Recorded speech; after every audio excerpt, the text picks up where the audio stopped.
De costas para a plateia.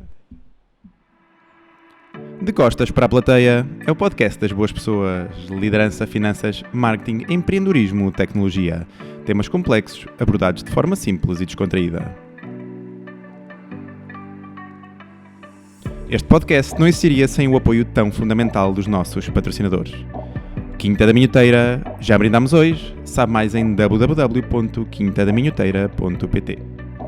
To Be On, Consulting, Marketing, Analytics, sabe mais em www.2b-on.com. Marcas e publicidade Equalaser Print, www.laserprint.pt. A fábrica Coffee Roasters oferece sempre um pacotinho de café aos nossos convidados. Sabe mais sobre café de especialidade em www.fabricacoffeeroasters.com. A gigante do material das duas rodas, Polispor, oferece um cantil aos nossos convidados. www.polispor.com/pt. Imigração tornada fácil, iGo Immigration, www.igoimmigration.com. Cafetaria Bibs Crew Coffee Palace, em Passo de Arcos. É um espaço onde temos gravado os nossos últimos episódios. O nosso muito obrigado. Sabe mais em www.bibscrew.com. E por último, a gravação deste vídeo tem o apoio da AVK. Se vês os nossos vídeos através do YouTube, aproveita e subscreve o nosso canal. Clica aqui no botãozinho onde diz subscrever. Bem-vindos a mais um episódio do podcast De Costas para a Plateia. É um episódio especial porque é o nosso episódio número 50. E o nosso convidado de hoje é o caríssimo Luís Paixão Martins, mais conhecido como LPM. Começa com palmas. Nosso Não público. é mau, não é mau. Nosso público sempre efusivo. Muito obrigado. Caro Luís, muito obrigado. Obrigado por ter aceito aqui o nosso convite. Eu é que agradeço. Obrigado. E gostava que começasse aqui exatamente pela primeira pergunta. Quem é o LPM? Eu sou um consultor de comunicação reformado. Portanto, durante 40 e tal anos, trabalhei como jornalista primeiro e depois como consultor de comunicação. E já quase há uma década que praticamente quase não trabalho, não é? A não ser projetos muito especiais. Não me envolvo, dediquei-me a uma atividade de silvicultura e de turismo rural e, portanto, estou completamente retirado com intervalos. Pronto. Muito bem, para ir passando aí o tempo. Qual é que é a importância da comunicação para uma organização? Eu tenho andado, por acaso, acabei agora de reler e traduzir um livro de 1928, feito por um tipo muito importante, um dos precursores da atividade de conselho em comunicação, chamado Bernard Bernays, e ele explica que se não houvesse comunicação, o mundo era um caos. Viveríamos numa atividade caótica. Coisa fácil de explicar. Se não tivesse aqui o número da porta, eu não tinha dado aqui com a sala onde estou, não é? Se não houvesse ali uma tableta a dizer que eu podia estacionar o carro, não tinha conseguido estacionar lá o carro. Portanto, digamos, nós vivemos imbuídos no mundo de comunicação, mesmo quando não damos por isso. Nem pensamos nisso, não é? Nem pensamos nisso. E portanto, e se esse mundo não existisse, viveríamos num caos, não sabíamos o que havíamos de fazer. Ele, Bernays, explica mais ainda, e tem um bocadinho mais de sal esta segunda parte, de que a humanidade tem uma inércia natural, ou seja, que se não houvesse um movimento, é que ele chama de propaganda, de comunicação, o natural é que as pessoas vivessem sempre igual, da mesma maneira. Digamos que é a comunicação, a propaganda que faz com que as pessoas Evoluam. vão mudando de hábitos. Okay. Não é? E é assim que a humanidade tem progredido, digamos assim. E é interessante fazer isso. Eu estou a ser um bocadinho o porta-voz dele. É interessante ver isso porque ele associa, como disse, o livro foi escrito em 1928, digamos, no pulsar da expansão económica dos Estados Unidos e da Revolução Industrial, e ele associa os momentos de maior progresso da humanidade aos momentos de melhor comunicação, de mais comunicação. Muito fixe. E como é que hoje em dia, no meio de tanta desinformação, não é? Como é que nós conseguimos distinguir boa de má informação? Não conseguimos, não é? A nossa vida é feita por camadas de informação e citando Bernays, só a maneira de resolver problemas de comunicação é com comunicação, não é? Portanto, se há intoxicação, temos de fazer mais propaganda, para usar a expressão dele, E, portanto, não há outra maneira, não é? As pessoas vão ter cada vez mais dificuldade em separar os vários produtos de comunicação que encontram, nomeadamente naquilo, digamos, na parte nobre da comunicação, que é a informação, chamamos de jornalística, a informação mediática. E isso porquê? Porque enquanto no século XX 90% da informação, digamos, interessante, política, desportiva, internacional, cultural, passava por um filtro que se chama, na linguagem técnica, gatekeeper, que era, no fundo, o jornalismo que selecionava o que nós víamos na televisão, ouvimos na rádio, líamos nos jornais. Esse sistema, o sistema mediático do monopólio do porteiro, para usar uma tradução portuguesa, rompeu-se, caiu, e hoje em dia só uns 25% ou 30% da comunicação que nos chega é comunicação tratada profissionalmente, não é? E isso essa evolução vai se acentuar, e isso quer dizer que nós cada vez vamos ser mais responsáveis pela escolha que nós próprios fazemos daquilo que consumimos da comunicação. Qual é que é o papel de um consultor na definição da estratégia de comunicação de um político? Não é? É influenciá-lo. É esse o papel? Sim, influenciá-lo, é tentar recolher informação, usar a sua experiência de outros casos, a sua inteligência de comunicação, estudos de opinião, e tentar influenciar as decisões do político no plano comunicacional. E muitas vezes é mais fácil vender a sua ideia enquanto spin doctor, ou os políticos ainda revelam aqui alguma resistência a comprar aqui as ideias de alguém que lhes faz um plano comunicacional? Eu nesse aspecto, num plano muito bom, porque só faço o que quero e, portanto, quando as pessoas falam comigo, não tenho mesmo nenhuma resistência. Pronto. Eu, de qualquer forma, acho que não há resistência, não é? Digamos, a modalidade da comunicação é hoje um elemento importante no xadrez da política, talvez dos mais importantes. E, portanto, hoje em dia, o grande problema dos políticos é encontrar consultores de comunicação de confiança que os ajudem a desenvolver a sua atividade. Não vejo nenhum problema. Há, de qualquer forma, uma evolução interessante nas últimas décadas em Portugal, nomeadamente, que é, digamos, que os próprios políticos têm assumido a função da comunicação. Ou seja, enquanto que há 30 ou 40 anos os políticos tinham outro tipo de formação e a comunicação era-lhes dada mais por consultores, hoje em dia, na formação do político, hoje não se pode pensar que um político que tem 40 anos não tem uma grande base de formação na área da comunicação, não é? Senão não teria progredido, não é? Portanto, hoje em dia, digamos que os políticos são consultores deles próprios, digamos assim, e de qualquer forma gostam muito de utilizar terceiros porque trazem outras experiências, ajudam a progredir, não é? Estamos agora num momento político altamente polarizado, não é? Principalmente aqui estes últimos anos. Acha que os órgãos de comunicação social também são culpados disso? Eu acho que é mais pré-caótico do que polarizado, não é? Ou seja, polarizado é talvez aquilo que nós vivemos sempre, não é? Porque, digamos, a nossa maneira de... Nós temos opiniões divergentes uns dos outros. Os partidos são organizadores, não é? Se não houvesse partidos, haveria milhares de candidatos. Portanto, digamos, completamente fragmentado, não é? Seria uma coisa ultra-balcânica, não é? Portanto, portanto, a existência de partidos é uma maneira de nos organizar, de nos tornarem membros de comunidades. E, portanto, de algum modo, temos sempre em todas as sociedades polarizações, nomeadamente entre a esquerda e a direita tradicional. Hoje em dia a situação é um bocadinho diferente dessa, porque em Portugal tivemos sempre dois partidos que dominavam o espaço. Sim, o espaço político, não é? Sempre político, mediático. Sim. Tivemos sempre dois partidos e hoje em dia esses dois partidos foram perdendo a sua importância e foram crescendo outros partidos. Fenómeno, aliás, que não é único, pelo contrário, nós até estamos numa fase anterior ao que já aconteceu noutros países, não é? Há países que andaram mais rápido, por exemplo, a Itália.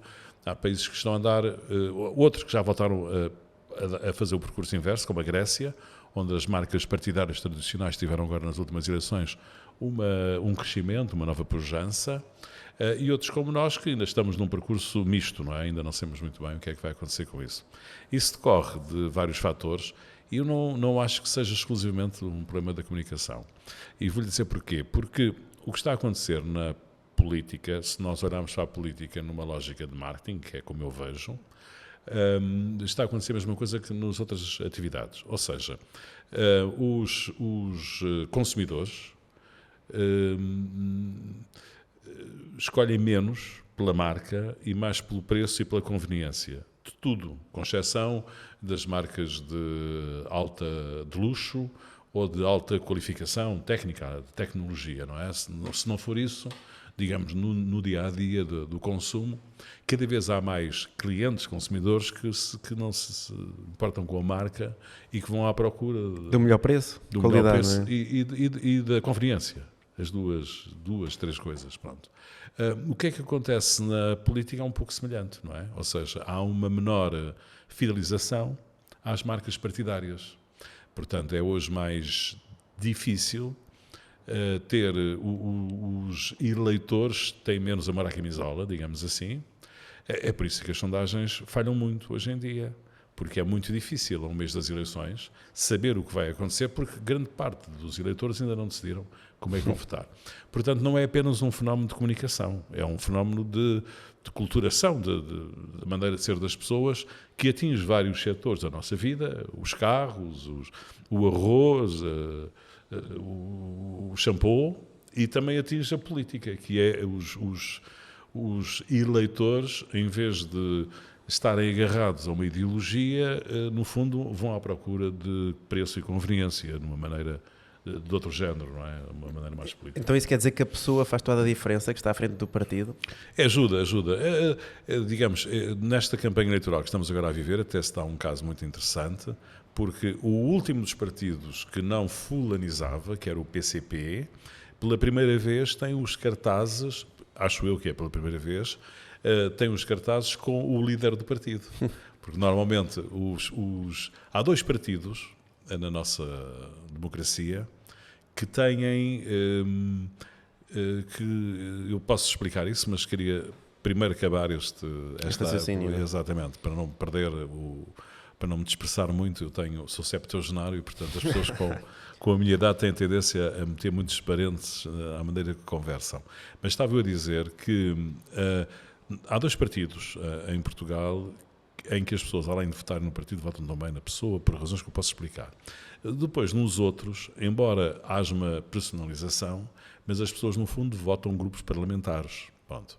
O último partido em que isso não era tão visível, embora o PC sempre teve líderes carismáticos, era o PCP. E agora tenho reparado nos cartazes do PCP, talvez porque desta vez não tem um líder carismático, pelo contrário, o Paulo Raimundo, que é como se chama o senhor, aparece nos cartazes do PCP. É uma raridade.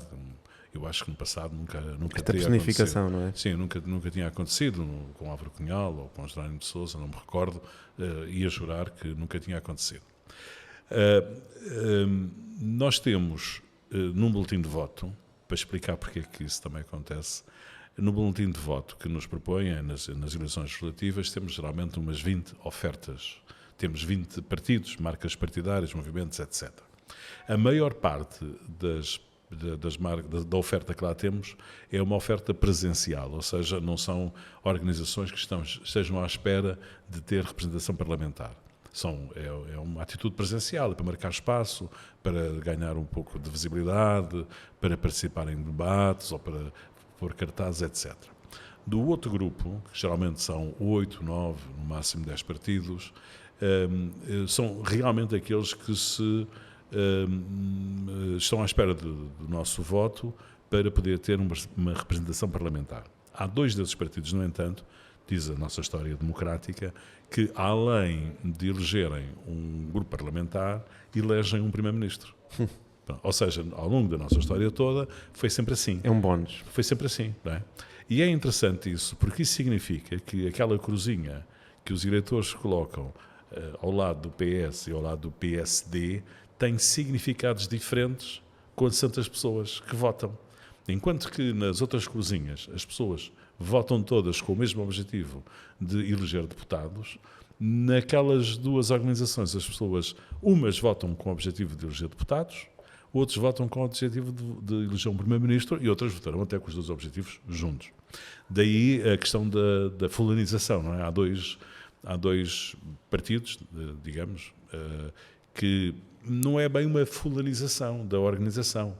É porque as pessoas votam por duas razões diferentes. Uma delas é na pessoa para primeiro-ministro. Pois, eu até diria que provavelmente nos outros partidos acabam por votar mais numa resistência ou numa... Sim.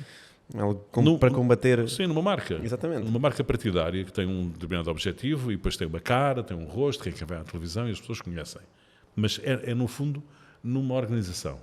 No PS e no PST há pessoas que votam na organização e há pessoas que votam na pessoa que acham que deve ser Primeiro-Ministro. Muito bom.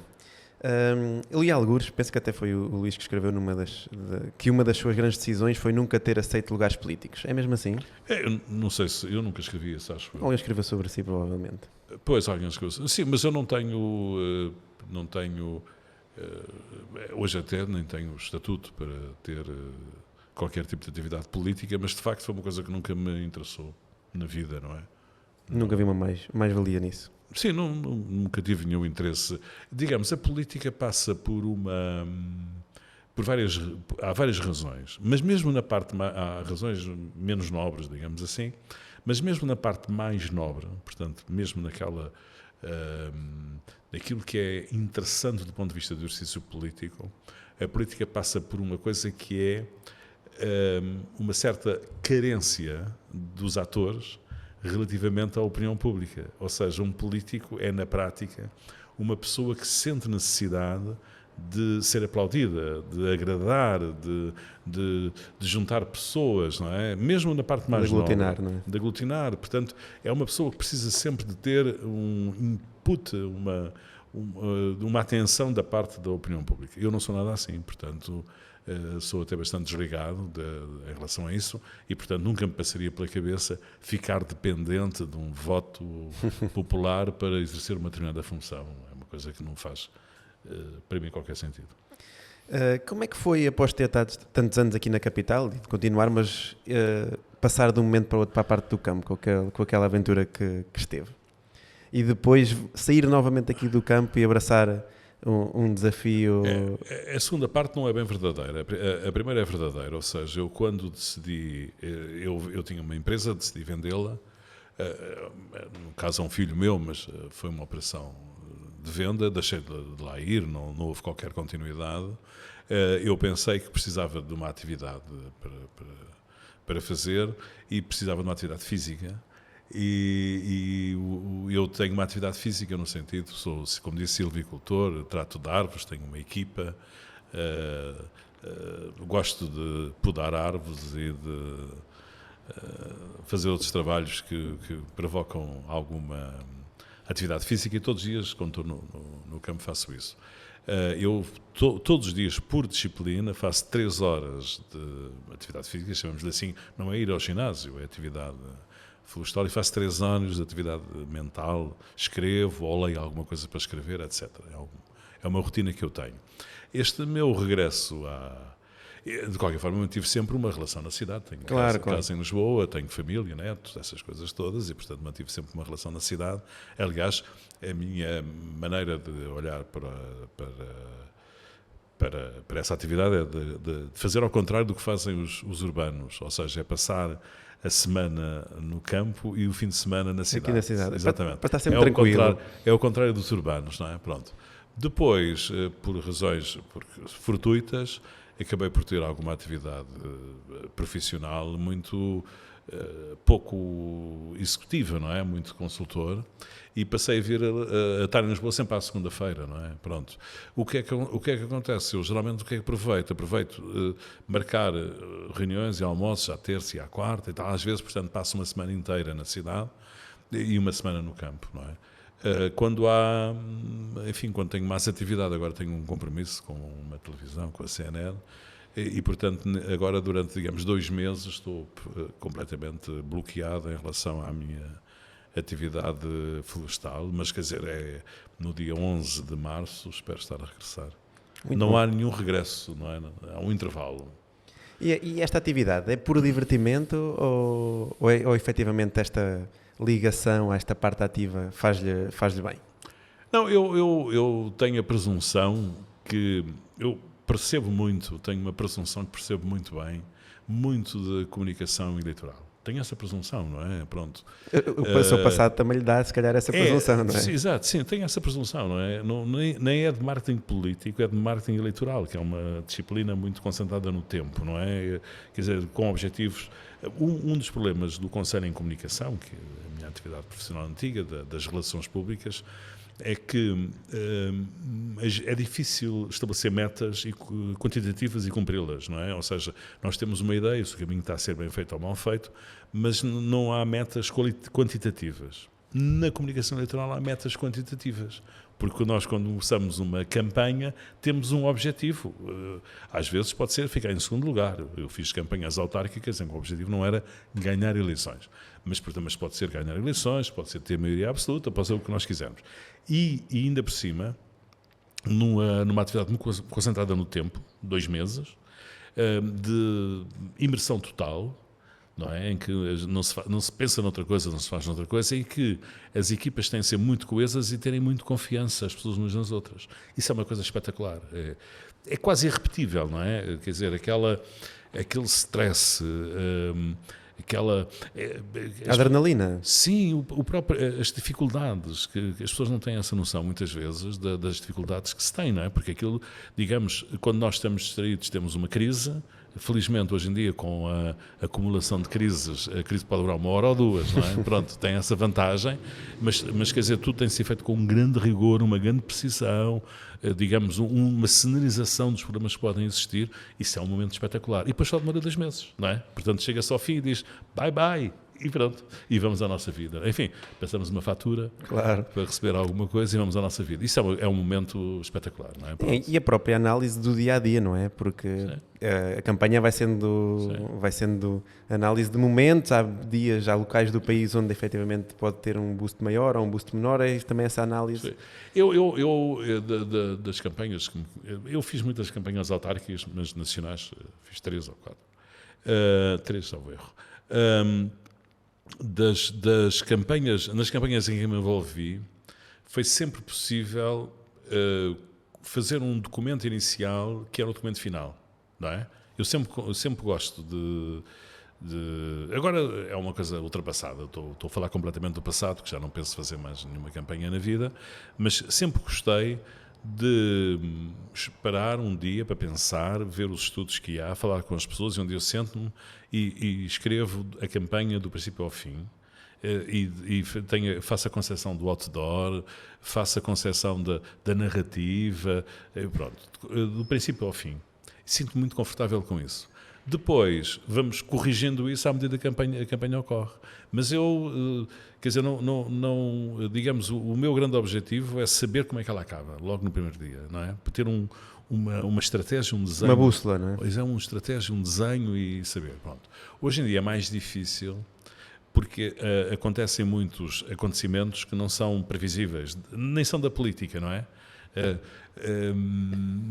Digamos que as campanhas do passado, recente, mas do passado, viviam quase só da política, e hoje não. Hoje, sei lá, nestas últimas semanas tivemos uma série de intervenções do Ministério Público que marcaram muito a atividade política, mas são intervenções extemporâneas, fora do contexto político e imprevisíveis, não é? Podemos ter amanhã ou depois da manhã outra qualquer. Portanto, hoje é mais difícil fazer essa bússola, essa calendarização, a definição da narrativa, e portanto é mais preciso estar a corrigi-las. E depois há um outro aspecto, que é os médias são muito mais exigentes, não é?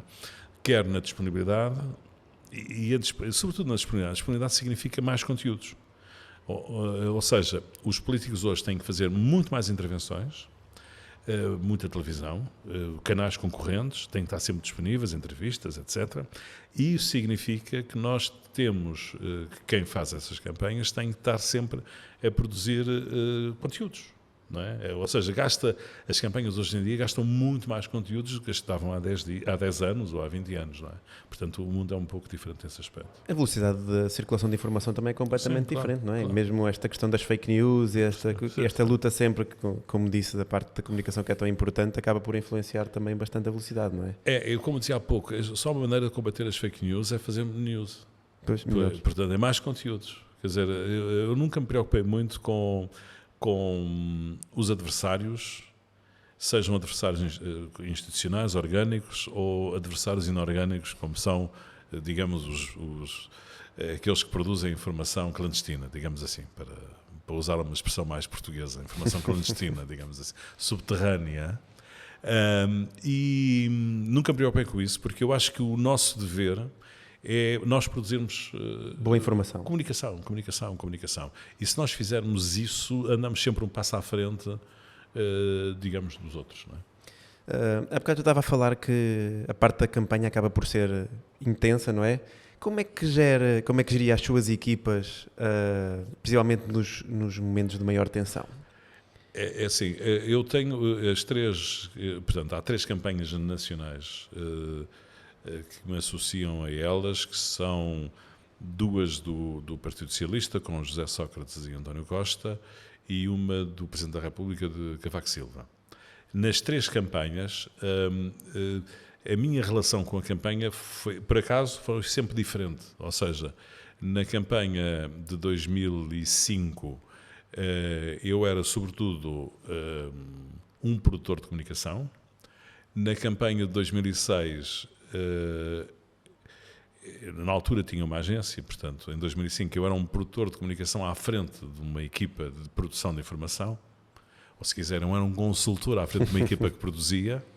Na campanha de 2006 fiz tudo, não é? Porque não tinha uma atividade, não havia partido na organização, era uma campanha presidencial, e depois na prática, digamos, fiz consultoria e produção de informação. De comunicação. Na campanha agora do 2022 já só fiz consultoria. A produção de informação já foi feita por outras entidades, porque eu já não tinha, digamos, empresa e equipa para fazer isso. Nesta última, integrei uma equipa que é um bocadinho diferente, ou seja, havia uma equipa de direção. Uma experiência nova também. Nas outras também acabei por integrar, mas com um estatuto diferente. Também, a idade também é um estatuto. Nesta última, nós tínhamos uma equipa de 5 ou 6 decisores, não sei como tinha que estar agora a identificá-los, 5 ou 6 decisores, que no fundo era a direção da campanha, da candidatura, e daí saía tudo, não é? E eu fazia parte dessa estrutura. Seja como for, uma coisa que, enfim, tem de ficar muito claro, porque é a realidade. O papel do consultor é um papel de influência, não é? As decisões têm de ser sempre tomadas. Eu não tenho sobre isso nenhuma dúvida, nem tenho nenhum ego especial em relação a isso. As decisões devem ser tomadas por quem executa depois, não é?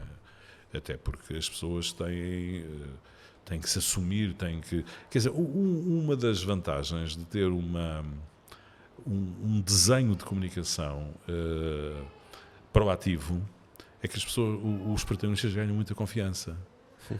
Porque desenha-se a linha, discute-se, desenha-se a narrativa, discute-se, e quando aquilo fica elaborado, a pessoa está confiante no que vai fazer, não é? É uma das razões de ser proativo, não é só por causa de concorrer com os outros, não é? É porque assim, digamos, o protagonista tem mais confiança, não é? No que faz. Bem, eu sou um grande fã de liderança e também não posso deixar de lhe perguntar isto.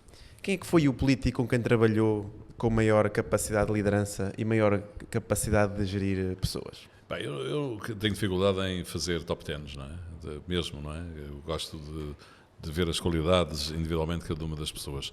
Eu trabalhei sempre com pessoas com grande personalidade, portanto, que no fundo dirigem as operações. O problema é mais um problema de feitio às vezes do que de formação, não é? Ou seja, há pessoas que são mais sanguíneas, portanto, em relação à qual nós temos que ter um papel de uma certa acalmia, como se diz, em relação ao trânsito.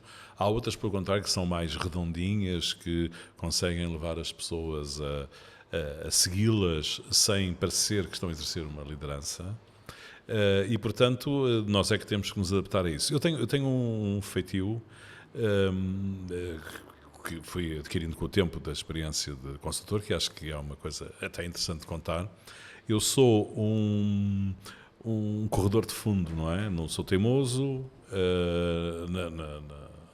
nas minhas atividades de consultor, não sou teimoso, não tenho ego, nem sou muito insistente, sou muito determinado. E, portanto, eu até gosto, tenho até uma técnica de lançar uma ideia, deixar as pessoas todas distribuírem a ideia, começarem com outras ideias, distribuindo outras ideias, e quando as pessoas depois chegam ao fim e estão cansadas de não chegar a lado nenhum, voltar à minha ideia inicial e o assunto está resolvido. Aparece logo ali como uma... Não me gasto... a lutar pelas ideias dos outros, nunca me gasto com isso, nunca me gasto. É uma forma de... Eu tenho uma... É uma forma de... É uma nota pessoal, assim, um bocadinho íntima. É uma fórmula de falsa modéstia, não é? É uma arrogância disfarçada de modéstia, porque significa que eu estou convencido da minha ideia, que acho que vai lá, e não vale a pena estar a mostrar que ela é melhor que as outras. É melhor que as outras. E, portanto, modestamente... deixa as pessoas discutirem as ideias todas e depois no fim diga, mas esta, o que é que acham? Pronto. E naquela altura, essa é a parte interessante disto, a ideia já não é minha, não é? Já é do meu cliente, não é? Porque, entretanto, aquilo adquiriu o seu caminho, é do meu cliente. Eu na vida profissional antiga... E nem se importa de não ficar com o mérito, não é? Estou nas tintas. Na vida profissional antiga, ia almoçar com cliente e ele falava-me de algumas ideias que tinha tido no passado, que tinham sido minhas, eu achava isso perfeitamente natural, quer dizer, não sentia isso como uma apropriação, achava que era natural, ou seja, o meu papel é mesmo esse, era convencer as pessoas de umas ideias de maneira que fossem proprietários delas, não é? Isto também é uma fórmula interessante para quem é um consultor, não é? Muito bom. Quais é que são para si os grandes atributos que um líder empresarial ou político deve ter? São diferentes, não é? São. Pois, são diferentes. O político deve merecer a confiança dos eleitores. É a primeira regra. Digamos, o principal atributo que leva as pessoas a escolher um político é a confiança. Hoje em dia, nos últimos anos, a política passou a ser, como eu disse há pouco, deixou de ser uma questão ideológica, passou a ser mais uma questão de preço e conveniência e, portanto, as pessoas também esperam que o político lhes faça baratinho a vida delas, não é? Portanto, que, no fundo, resolva os problemas que as pessoas têm. E, portanto, as pessoas esperam que não só seja uma pessoa de confiança, mas também seja uma pessoa competente, não é? A competência é um fator importante, é um atributo, mas é um atributo relativamente recente. No passado, isso era completamente irrelevante. Isso falava, nem me lembro de falar. Sim, claro. E hoje não, hoje há a ideia de que um dirigente político, para dirigir um país ou uma autarquia, não é? Tem que ser duas coisas ao mesmo tempo, tem que ser de confiança e ao mesmo tempo competente, são, digamos, os grandes atributos. Na vida empresarial, as coisas são um bocadinho diferentes, porque o exercício do empresário ou do gestor em relação... É um edifício mais hierárquico, não é? Ou seja, as pessoas não votam nele, portanto não precisa... Acaba por chegar lá, a ser escolhido. Sim. As empresas são sempre um bocadinho uma ditadura, não é? Desse ponto de vista tem uma comunicação verticalizada e mesmo naquelas empresas competentes na comunicação e modernas que levam os seus colaboradores a aderir e os seus clientes a valorizar a empresa, mesmo assim há um tipo de orientação, não é? Que na política não é exigível, não é? Pronto, são coisas muito, muito diferentes. Para si, como é que será aqui o político tipo daqui a 5, 10 anos, aqui na era das redes sociais? Acha que consegue fazer futurologia? Não faço ideia, penso que vai haver vão surgir pessoas mais novas, não é? Ou seja, que aquilo que no passado, se nós pensarmos no passado, era um valor que era a antiguidade, a experiência, é um valor hoje em declínio, não é?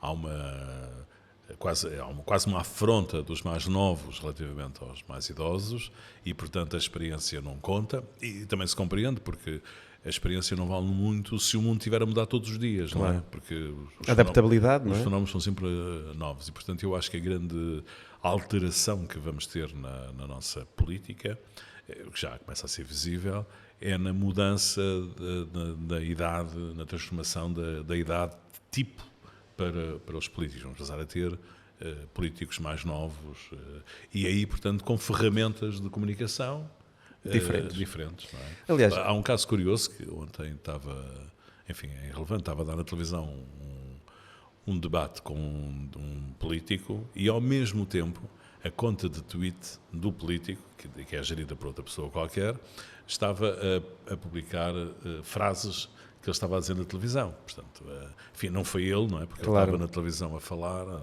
em direto, nós estávamos a vê-lo, mas funciona como se fosse, não é? Portanto, há ali alguma modernidade neste tipo de comunicação. Havia ali um eco, uma tentativa de fazer ressoar as palavras que ele dizia na televisão. Isso no futuro vai ser o mais banal possível, não é? Eu aqui analisando aqui aquelas suas palavras de há pouco, nós estamos aqui uns ciclos de anos atrás, acha que aquilo que se passa em França, com um presidente tão novo na altura que era e agora um primeiro-ministro tão novo, que eles já estão uns anos à frente daquilo que nós vamos passar também? Ou acha que é um caso muito específico e que acaba por não ter repercussão? Não, é uma tendência. Em Espanha também é um primeiro-ministro novo. Em Portugal agora os dois candidatos a primeiro-ministro também são mais novos do que os da geração anterior. Portanto, acho que é um fenómeno. Na Itália é a mesma coisa. Portanto, acho que de facto está a haver já uma evolução em relação a isso, não é? De haver uma alteração como é que se diz? De escalão etário, depois de paradigma etário em relação a isso. Aqui no seu livro fala sobre... Mas já agora, para complicar, nos Estados Unidos está-se a passar ao contrário, não é? Temos dois candidatos a presidentes com 80 anos. Isso é inacreditável. E como é que li isso? Acha que é a falta de alternativa que vai aparecendo? Porque realmente isso é inacreditável. Nós nunca pensamos muito nesse caso, não é? Ele está lá do outro lado do oceano. Eu acho que tem a ver com uma situação que nós também tivemos aqui em Portugal, que há uma espécie de domínio comunicacional dos protagonistas. E, portanto, a opinião pública americana, aquilo que da política passa nos meios de comunicação social, é muito exclusivo, não é? A política americana está feita para 2 candidatos. Quando há 3 candidatos, aquilo já não funciona. Não funciona mesmo. Ou seja, o regulamento... Está afunilado, claro. Os debates são organizados por uma entidade, uma espécie de uma associação que faz os debates, e essa associação, no fundo, está preparada para ver debates com 2. Se fossem 3 candidatos, como já aconteceu com o Ross Perot há 10 anos, ele já não tem direito a aparecer, porque aquilo é preciso ter não sei quantos % nas sondagens a 6 meses ou um ano das eleições, e naquela altura, como as pessoas não são conhecidas na televisão, nunca chegam a ter, é um ciclo vicioso. E, portanto, aquilo digamos, tem um regime de neste momento, quase duopólio comunicacional do Biden e do Trump. Mal comparado, enfim, é uma comparação que não é completamente desajustada. Nós até há 4 ou 5 meses atrás tínhamos no plano comunicacional político uma espécie de duopólio Marcelo Rebelo de Sousa e António Costa. Sim. Bem, portanto, não é uma coisa muito, muito estranha. Sim, não é, sem sombra de dúvidas que não. Aqui no seu livro fala-nos sobre as sondagens, este último que editou. Acredita que as próprias sondagens ajudam a chegar a determinados resultados finais? Principalmente cá em Portugal. Ajudam sempre, não é? As sondagens que são publicadas, não é? Porque há sondagens particulares e há sondagens que são publicadas, mediatizadas. As sondagens mediatizadas são uma peça de comunicação, ou seja, da mesma maneira que o resultado das eleições nos Açores vai influenciar os eleitores na República, nas legislativas, o anúncio de uma sondagem, ou 2 ou 3, elas são muitas hoje em dia e vão-se anulando umas às outras, a não ser que todas corram para o mesmo lado. A não ser que todas corram para o mesmo lado, às vezes correm. São mais um elemento de comunicação, não é? Não tem, quer dizer, também não tem um valor demasiado, nem um valor menor, é mais um elemento de comunicação. Mas e não acha que depois os órgãos de comunicação social acabam por exacerbar bastante essa parte das sondagens? Fazer capas de jornais com sondagens, como ainda hoje disse, não é? Mandaram uma capa, afinal a capa tinha ali uma imprecisão, depois mandaram uma correção. Não, era um erro gravíssimo. Era um erro gravíssimo. Depois mandaram uma correção, mas já mandaram escondido lá dentro do jornal, não é? Não, isso é um erro gravíssimo. Quer dizer, a gente tem tudo, não é? Há de tudo. Mas, quer dizer, o que aconteceu ali é uma coisa inexplicável, que é, no Jornal Público, não é? Sim. Estamos a falar da mesma coisa, partiu da sondagem da Católica, na primeira página, como se fosse uma super manchete, por cima do título, publica um gráfico e um título. E o gráfico desmente o título. E o título é o PSD distancia-se do PS, e o gráfico mostra exatamente o contrário, que o PS se aproxima da AD. Pronto. É uma coisa inenarrável, nem consigo imaginar como isso é possível. E hoje, de facto, foi feita uma correção, não sei porque eu não leio o público, mas recebi um recortezinho assim de pequenino em que dizia que tinha havido um erro. Pronto, a dizer que tinha havido um erro já é um progresso, porque os jornalistas estão muito avessos a dizer que erraram.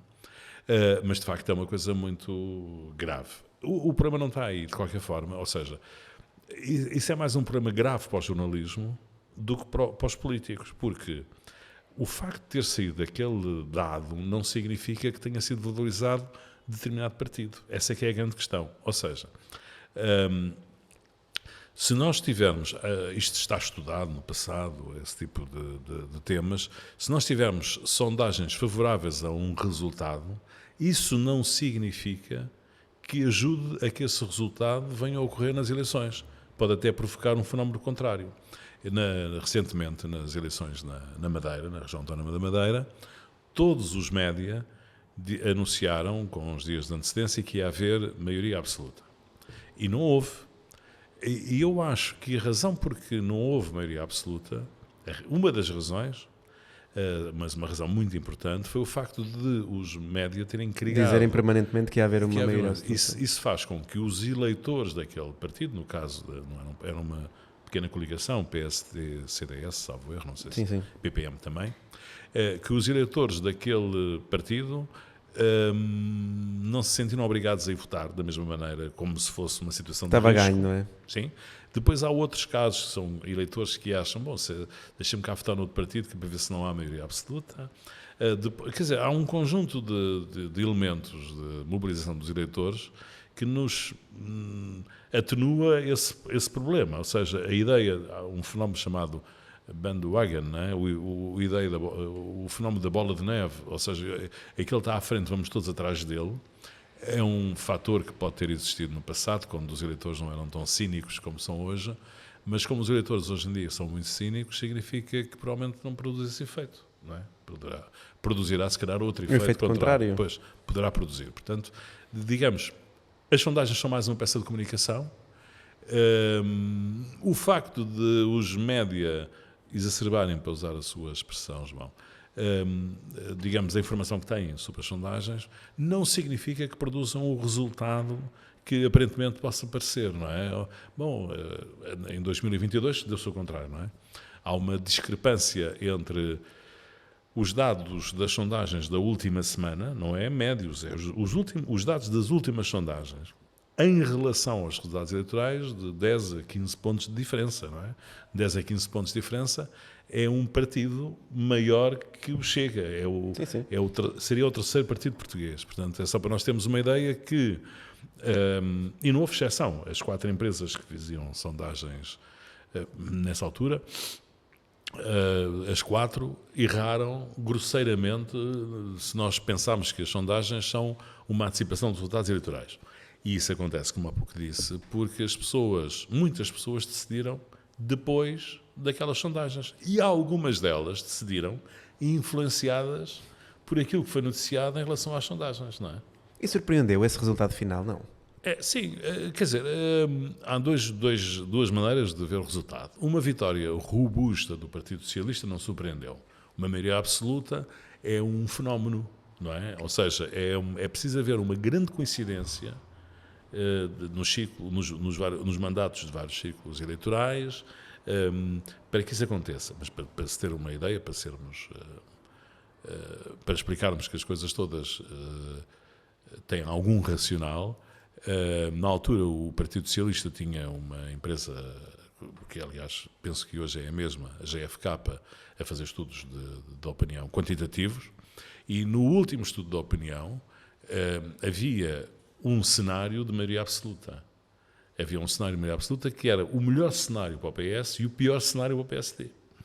Portanto, digamos que não era um cenário provável, mas era um cenário que existia. Claro. Pois, era um cenário que existia. Olhando para aquilo, as pessoas mais otimistas podiam pensar que estava ali um cenário, não é? E de facto foi o cenário, não é?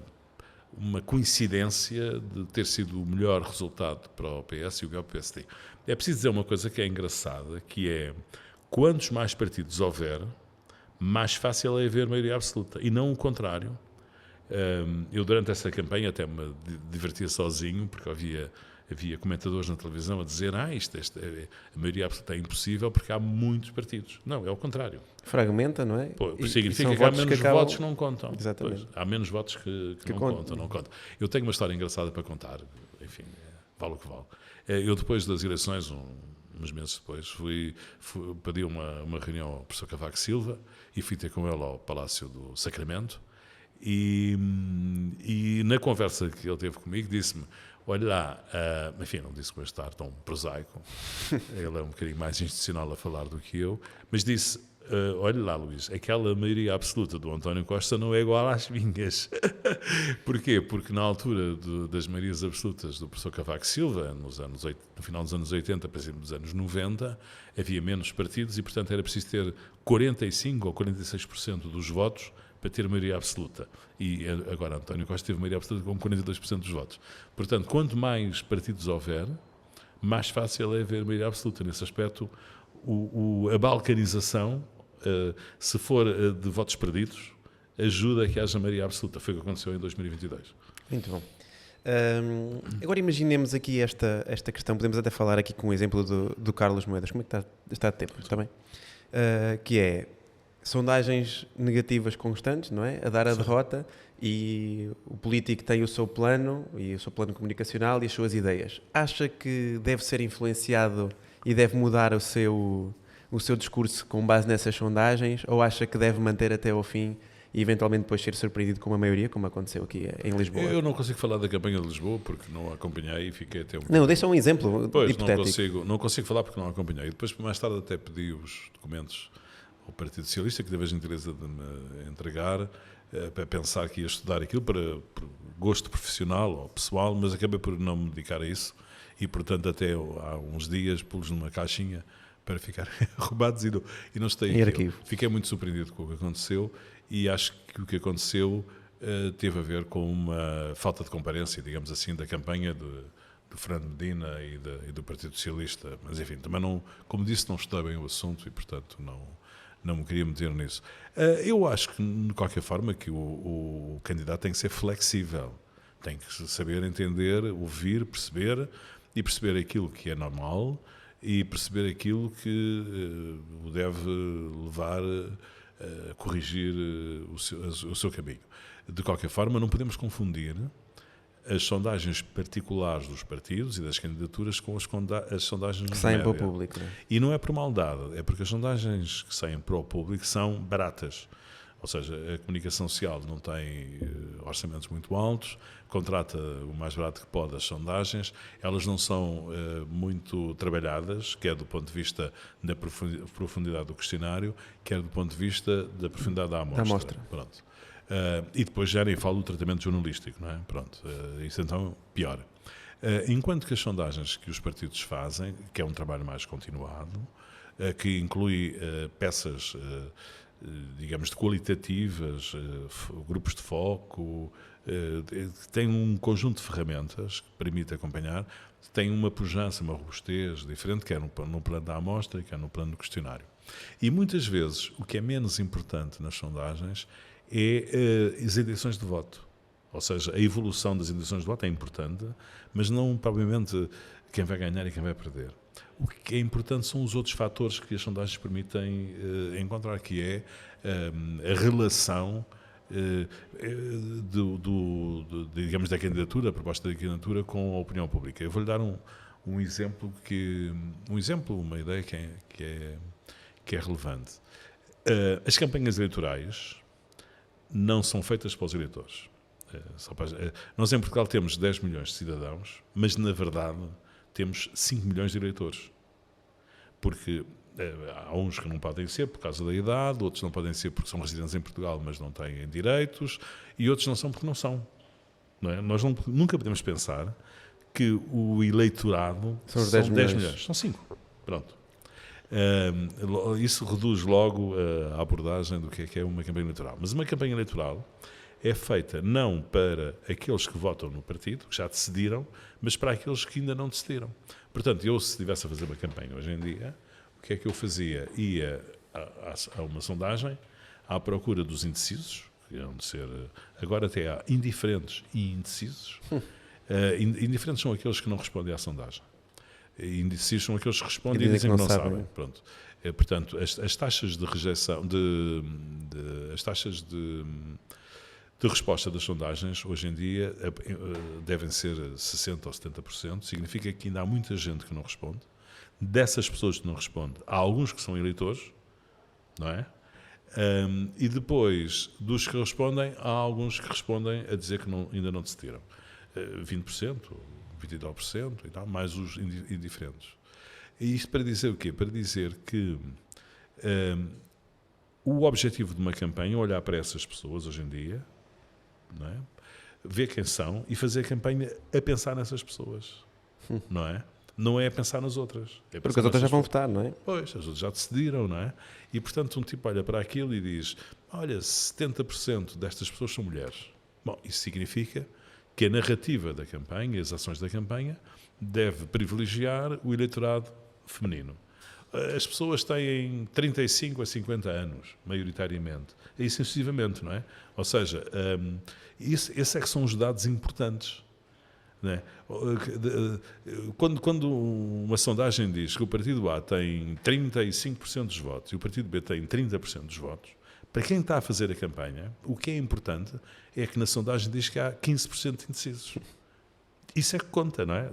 O resto não conta nada. Quer dizer, o objetivo de quem está a fazer a campanha é alterar o produto das sondagens.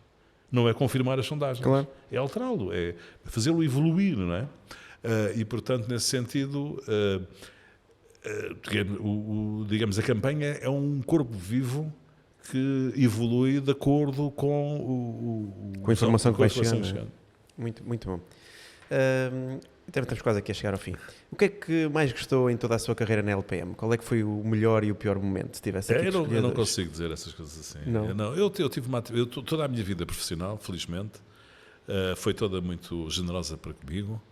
E, portanto, só fiz quase sempre coisas que gostei. Tive essa possibilidade sempre de escolher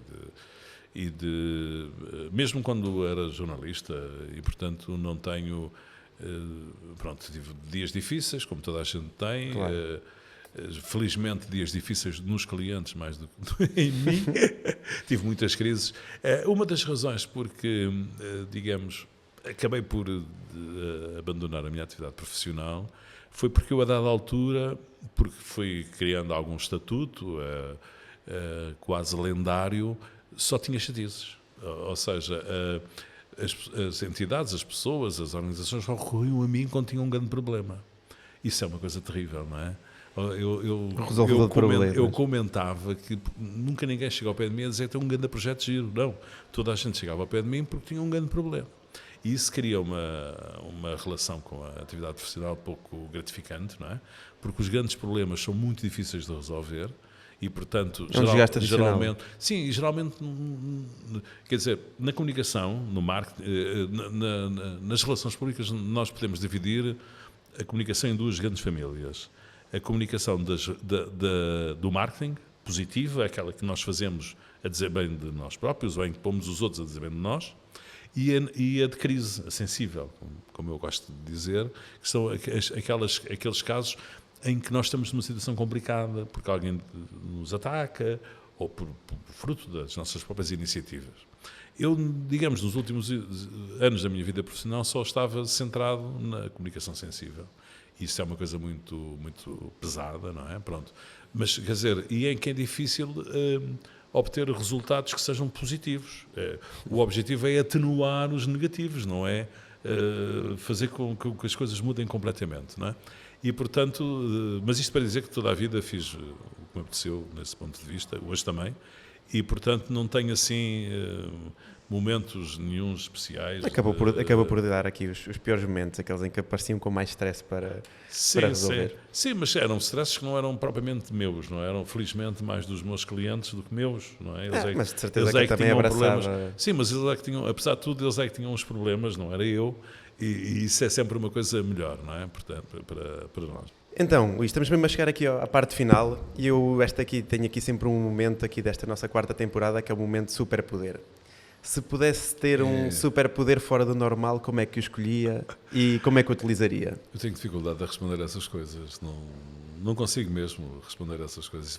Essa parte da entrevista é um fracasso completo. Não, nada disso. Nada disso. Estamos no fim. É um fracasso completo. Não consigo responder a esse tema. Nem penso nisso. Muito bem. Então, olha, chegamos mesmo aqui à parte final também. Não vou insistir, não vou agora estragar aqui a nossa conversa, que foi tão interessante. Nem consigo imaginar. Muito bem. Não sei se quer deixar aqui alguma mensagem final aqui aos nossos ouvintes. Também não quero. Não, obrigado. Pode. Não tenho assim nenhuma pretensão. Eu daqui da minha parte tenho que agradecer aqui a nossa conversa fantástica. Isto foi uma aula aqui de comunicação. Obrigado.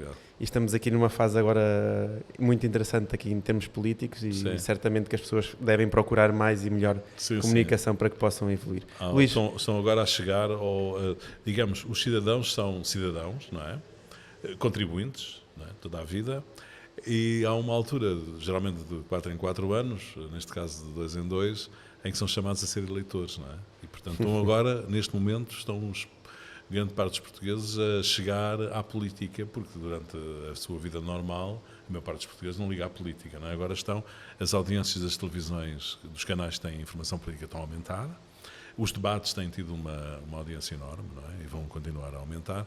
Portanto, neste momento é quando as pessoas estão a começar a interessar-se pela política. É a campanha. Pronto, e aqui o nosso episódio vem também em boa altura. Luís, muito obrigado, fantástico, muito obrigado. Pois é, chegamos ao fim de mais um episódio de Costas para a Plateia. Já sabem, se nos veem através do YouTube, sigam a página, sigam o projeto, já sabem, cliquem aqui no botãozinho de subscrever. É muito importante para nós ter o vosso apoio, sentir que vocês seguem aqui a página, que seguem o projeto, e é muito, muito importante para nós. Também aproveito para vos pedir, se caso nos ouvem através do Spotify, por favor, já sabem, se for no site, usem o rato, se for no telemóvel, usem o vosso dedo, metam ali 5 estrelinhas aqui na avaliação. Sigam também o projeto no Spotify, é muito importante para nós, é um tipo de apoio que nos ajuda muito a evoluir e a chegar cada vez a mais pessoas. Já sabem também que podem saber mais sobre o projeto em www.decostasparaaplateia.pt e seguir-nos através do Instagram em @decostasparaaplateia. As novidades estarão sempre lá. Foi mais um episódio, continuem sempre connosco, de Costas para a Plateia.